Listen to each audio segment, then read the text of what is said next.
Ever wondered how crime may have impacted match results in the past? Does any scenario come to mind? I guess not. However, they did happen. There was a time when football was plagued with crime. Take, for example, far back in 2006, the Italian FA uncovered many horrible scandals, most probably linked to the Mafia, a secretive and dangerous criminal organization. Interestingly, a bulk of this scandal unfolded in a top-flight league, one of Europe's top 5 leagues.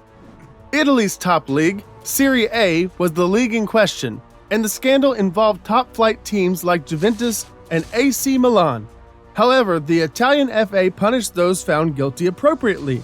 For example, Juventus, who won the Serie A title in 2005-2006, was stripped of 2 titles, and it didn't end there. The Italian FA regulated them to Serie B as well. As it turns out, this wasn't the first time. Match fixing, corruption, and ticket touting are a norm in the Italian football community. In fact, these activities can be easily traced back to the secretive criminal organization mentioned earlier, the Mafia. We can trace the Mafia's influence on football to the days of Diego Armando Maradona in Naples. At the time of Diego Maradona's transfer, Napoli was in deep financial distress, but still they managed to finance a world record-breaking transfer fee for Diego Armando Maradona. This, of course, left several people with doubts about the source of the money. The days of Diego Maradona are long past. As a result, one might wonder how much the Mafia clan influences the current Italian football scene. However, I guess recent events might provide a more reassuring explanation. A recent case on September 2019 saw Juventus and a few of its management executives fined for ticket touting. In simple terms, ticket touting involves buying limited tickets at the regular price and selling them at an inflated price. Juventus then-president Andrea Agnelli was banned for 1 year by the Italian FA for selling tickets to committed ultra fans in a manner that encouraged ticket touting. The Italian FA court also fined Juventus €300,000, but that's not the catch. The catch is, the ban came less than 1 month after Agnelli, the president of Juventus at the time, was elected to preside over the 220-member European Club Association. The timing is curious. It's up to you to decide. There is a good chance a lot of things we don't know about are occurring behind the scenes. To make matters worse, anti-mafia prosecutors said the 'Ndrangheta, the Mafias, have been involved in ticket touting among Juventus ultrafans for about 15 years, assuring order in the stadium in exchange for open ticket access. This statement was probably not proven true, but we can all agree that many things are happening behind the scenes are likely 'Ndrangheta.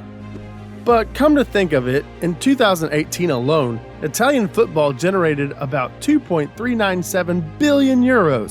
However, most of that money came from the match tickets rather than TV rights, sponsorships, and advertisements.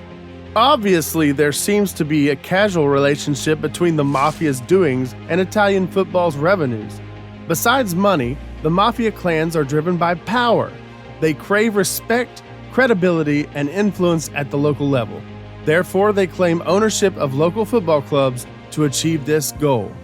Camorra expert Corrado De Rosa sums up this point by explaining the Mafia's involvement in Calcio. Ownership of the local football team adds considerably to the mobsters' social status and influence in football in Italy.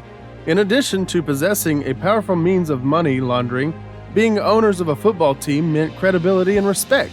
It also meant being able to influence votes in elections. The deputy mafia prosecutor Arturo Antonello further supported the views of his interview with Corriere della Sera. Football was part of the logic of power. In a nutshell, football is one of the many ways the Mafias boost their reputation, exert power, dictate plays, and redeem themselves. La Nuova Quarto Calcio is a perfect example. Until February of 2011, a local football team in the city of Naples, popularly known as La Nuova Quarto Calcio, was held down by the shackles of its mafia boss, Giuseppe Polverino. This was one of the many platforms through which the mafia group tormented the life of the locals. No wonder they crave influential positions. As one would expect, Giuseppe Polverino used La Nuova Quarto Calcio as a mascot for mobsters. The football club was simply a cover-up to Polverino and his cohort's secret dealings and a means of gaining respect from the residents. Giuseppe Polverino and his clans terrorized the local population until Nemesis caught up with them. In early 2011, the anti-mafia police launched an operation, Apparizione Polvere, to end aristocratic dominance in the region. As a result, Polverino and about 39 others were arrested and prosecuted accordingly. But then the club found it hard to recover from that event. Also, some club fans still sleep with the lingering shadow of Mafia rule. Those loyal to Polverino saw the football club's decision to continue with its boss in custody as a betrayal with harsh consequences. One incident in particular saw the club broken into and all the trophies won after Polverino's arrest stolen. Those won before he was there were left untouched. Despite all of this, the club, La Nuova Quarto Calcio, and her fans remained in solidarity, and lo and behold, their persistence paid off after 2 years. They were promoted to the Eccellenza League. Considering the club's recent challenges, this was a remarkable achievement. The Mafias have influenced Italian football in many ways, and this happens to be just one of them. We will cover more related stories in subsequent videos. Stay tuned!